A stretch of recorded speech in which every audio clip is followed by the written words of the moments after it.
Hi, everyone. Welcome to Soulprint. This is going to be quick. I'm fitting it in actually between two clients. By the way, if you want a private reading, in the Dropbox below is the email address soulprint888@gmail.com. Just send me out a request saying you want reading information, and I'll send you back everything you need to know. For this client, I was given a timeline of what we can sort of anticipate as we move forward, kind of over the next few years. And so I thought, before I forgot it, because y'all know once the reading's done, I don't retain the information.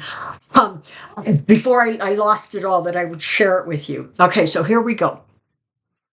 Where we're at right now is that probably by the end of this year, if not by the middle of 2026, 45 will no longer be in office. Somewhere between now and the midterms, so 2028, at a minimum, the House is going to flip Democrat. Between now and the midterms, you're going to see 45 losing support. Okay, and I'm not just talking about the mega people, etc. I'm talking about big donor support. EM is going to not be around. Okay, he's going to make a mess and leave, and then he's not going to get away with the messes he made because most of it or all of it was illegal.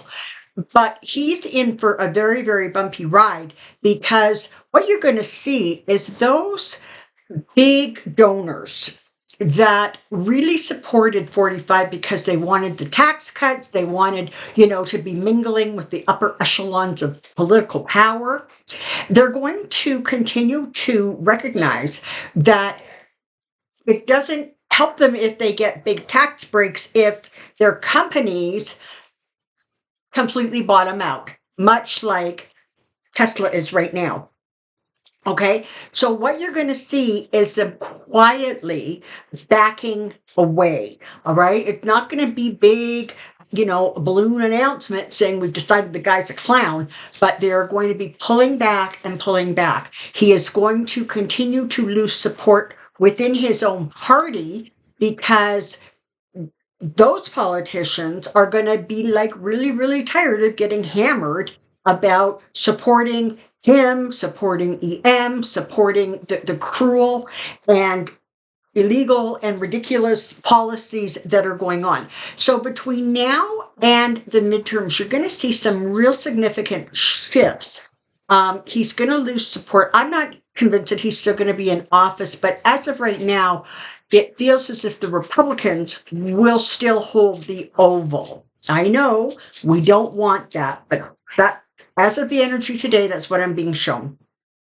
But by the time we get to the midterms, you're looking at a situation where the Republicans are holding on literally by their fingernails, and after the midterms, they're not even going to have those fingernails to hold on to. It's going to be an absolute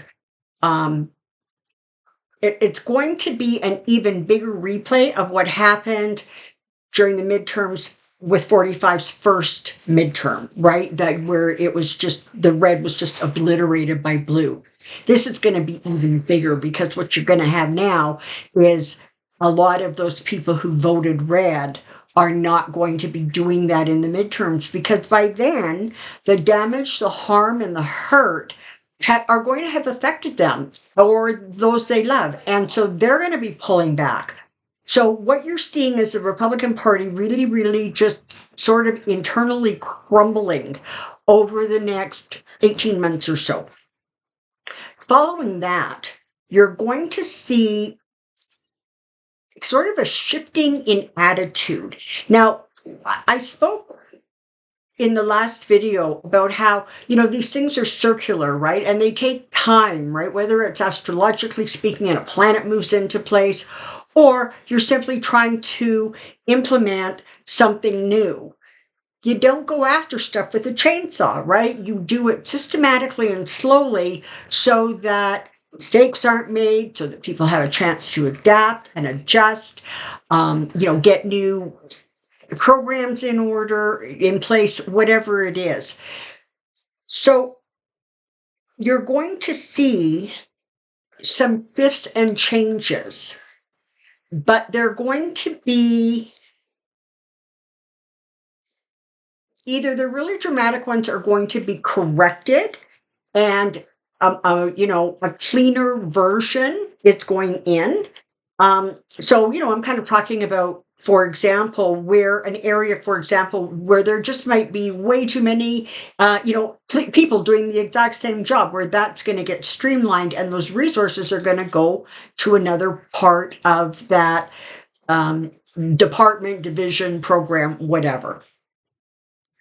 So by the time we get to 2028, there's going to be enough of a shift in almost like human consciousness so that the ideas of that Republican, if you're not white, if you're not male, you're garbage, get out of, we don't want you in our country.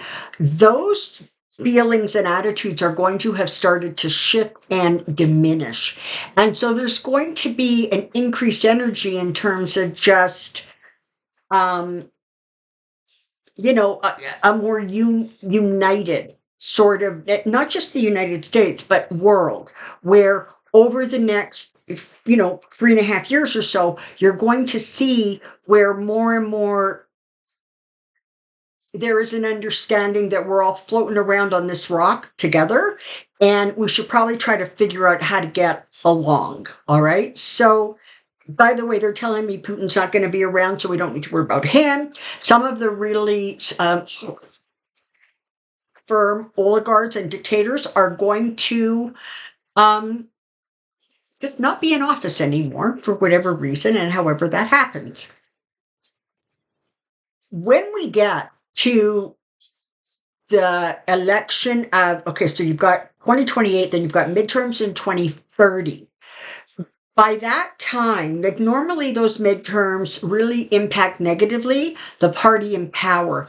That is not likely to happen unless between now and then the Republicans shift their attitude into a more centered space. Because what you're going to see with the Democrats is that their policies are going to swing quite strongly left, which, may very well upset some of the independents who are looking for that middle road. But when you have something at extreme that pushes so far in one direction, it swings back and it pushes that far in the other direction. So you're going to see the Democrats really, really pushing for increased social programming, a social, safety net, research, education, all of those things becoming really primary and important. Equal rights for everyone, regardless, I know somebody's going to bloody well send me a message and correct me, regardless of who you love or who you pray to or where you live or where you came from or where your parents came from. Those things are going to really, really sort of be leveled, all right? And so there's going to be an energy of, if you're alive and you're living here, you have value, you have worth, and we are going to, protect you and watch over you, keep you safe as you carry on and live your life and continue to contribute to society. So the midterms in 2030 are going to feel very, very much, I'm calling it kind of the Kamala Harris effect, right? That more united feeling. We'll work hard, but we're working together. We have a higher purpose. And when you get to 3032, you will see those sorts of attitudes becoming more entrenched in the thought processes and the heart responses, not only of the people in the United States, but in other countries around the world. So we are in a time where vibrationally things are speeding up and Bottom line is either we speed up with them or we're going to discover that we're being left behind. And those who are being left behind are, generally white, older, wealthy. And there's going to be a variety of ways that they end up getting neutralized. Okay. And I don't mean they're all going to get, knocked off the planet. But what I'm saying is even some of their more extreme behaviors, ideas are going to have to be softened, because you're going to have, it's almost like they're going to have more competition than they do now. And because of that competition, they're going to have to figure out how to get back into the mainstream. And that's if, by and large, people will forgive them for the transgressions, if you will, of 2020, 3, 4, 5. So that's what we're looking at. So I want everybody to just sort of take a deep breath. Understand that we are in the middle of a significant global energy, vibrational shift. But as of right now, there is a strategy. There's sort of like a plan that's in place in terms of how some of this stuff is going to fit together. You're going to see those same behaviors in terms of looking for more heart-centered government policies around the world, in the UK, in Australia, in Canada. You're going to see those ideas and behaviors becoming more and more prevalent, because that's going to be what society is going to demand of their government. And if their government does not provide it, you're going to see where those governments get moved away. Maybe the easiest way for us to think about the time or the time frame that we're in right now is, I'm sure we've all had this experience at some point where, you open up your closet and you think, my God, this thing is a mess. But instead of sort of trying to fix it like hanger by hanger or item by item, you just take everything and you just pull it all out of the closet, you dump it on the bed, and then you start putting things back. And what you end up putting back is what works for you, what you want to keep, what has value, what is useful. What doesn't get put back are, the size 2 jeans that you don't have a hope in hell of ever fitting back into, or, or the beautiful shoes that pinch your feet like crazy and you can't wear them for more than 20 minutes. The cleaning out process gets rid of what doesn't work and retains the very best of what there was, making room for new to come in. And cleaning out your closet, frankly, is always a really good reason to go shopping, just in my humble opinion. So if you can try to frame the time we're in right now, but this is what I want you to remember. It's not that everything's getting thrown out, because what you have are the Democrats, you have lawyers, you have judges, you have the courts, who are in some way kind of sitting on that bed and saying, wait up, you don't get to throw that particular thing in the garbage. You need to keep that. That for whatever reason, that needs to get back put in your closet, and you need to leave it alone and let it be. So even though it feels really kind of frightening and scary and anxiety producing, try to keep it in the perspective of something that we all recognize, which is cleaning out the closet, right? Because that's really where we're at. That's really what's going on. And this is, again, not only in the United States, but there is a process where that which no longer serves is gotten rid of. And who are the people who are most resistant to those things getting gone? Are the people who benefit the most from them. And right now, certainly in the States, that is the oligarch type people, the very, very, very wealthy. But as I said, given the timeline that I was shown, you're going to start to see that support pulling back. Because, as I said, a really big tax break doesn't help you if your company has just tanked because everybody is boycotting it for whatever reason. Okay, I think that's all of it. I think that's everything I remember.